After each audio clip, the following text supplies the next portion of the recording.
Welcome back. We are back in the good old-fashioned basic EV outfit here. And we are on question 47. Can you believe we've made it this far already? So let's get our view. We're going back to this kind of side train going forward view. Always a good one. So let's ask this question. It says, do you think the LDS Church will reconsider its teachings that the American Indians are descendants of the Jewish race, now that DNA evidence has proven that they are actually descendants of the Asian race? And yes, I did add emphasis when I said that sentence. So first and foremost, this it appears to be someone trying to use empirical evidence to show that our teachings are wrong. I'm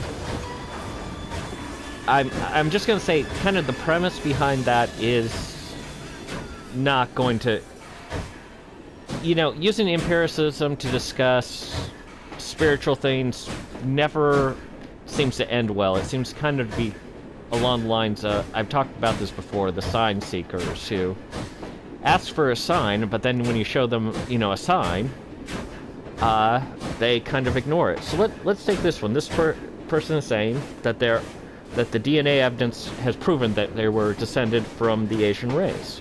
Well, a few years back, an article was published by a DNA expert who basically came out and says that the Cherokee people's DNA was identical with Jewish people in Jerusalem, modern day, and he said essentially it feels like he found one of the lost 12 tribes of Israel.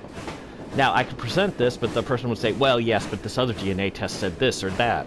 So, in terms of DNA, speaking purely empirically at this point, we're still learning a lot, we're still studying and learning a lot, and, comparisons like this one are not going to be 100% accurate when it comes to, where this person's ancestors were 1,000 years ago or a few thousand years ago.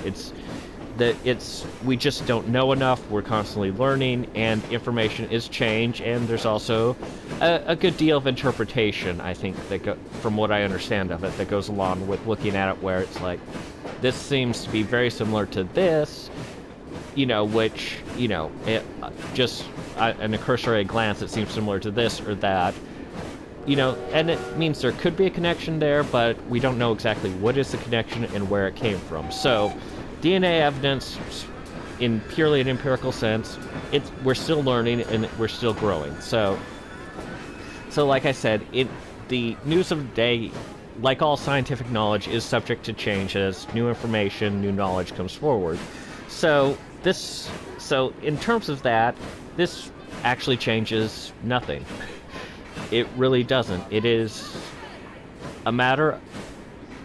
it's a matter of faith. It's a matter of something that was revealed through the Spirit. It was not revealed through scientific means, and so on and so forth. So if science, for a time disagrees with something that is revealed spiritually, so something revealed, say, through a prophet, and then science says, well, no, that couldn't possibly happen, who are you going to follow? Are you going to follow the prophet of the Lord, or are you going to follow the science? And, to put it kind of in terms that you may or may not understand, go to the Old Testament and look at some of the stuff that the prophets did that were generally considered impossible. I mean, there was no way Pharaoh was ever going to release his slaves, the children of Israel. And Moses asking, that was the epitome of absurdity, of Moses coming in demanding that he release the slaves. That's insane. That should never have been able to happen. And yet,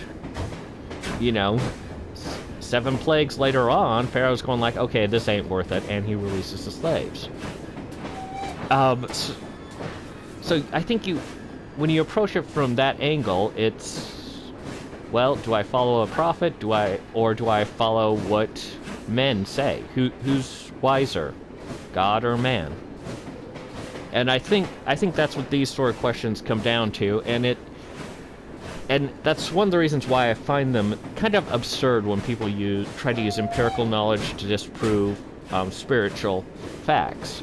Now, if you were an atheist, if that was your belief system, if you believed in science but didn't believe in the spiritual nature, yeah, I would totally get it. But this is people who are supposedly religious people, people of God, you know, who are disagreeing with a different religion and are trying to use scientific concepts and ideas to disprove that religion instead of spiritual ideas to disprove that religion. It's at least to me, it's a bit absurd, and it's, yeah, kind of funny. Anyway, that was the video. That was lucky number 47.